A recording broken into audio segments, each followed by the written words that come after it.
যদি কোনো মানুষের শরম থাকে, তার ইজ্জত বলে থাকে কিছু, সে বারবার অপমান হইব না। কারণ যে মানুষের শরম নাই, লজ্জা নাই, সে বারবার অপমান অপরদস্ত হইব। একটা কথা মনে রাখবেন, উপরে যদি আমার আল্লাহ থাকে, এই দুনিয়ার মধ্যে যে যত খারাপ কিছুই করেন না কেন, তার ভোগ, তার শাস্তি এই দুনিয়াত কইরা যাইতে হইব।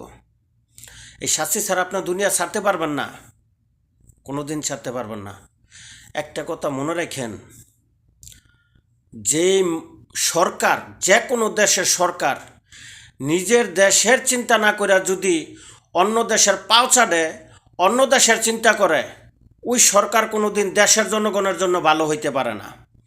ওই সরকার কোনো দিন দেশের উন্নয়ন আনতে পারে না। যেই সরকার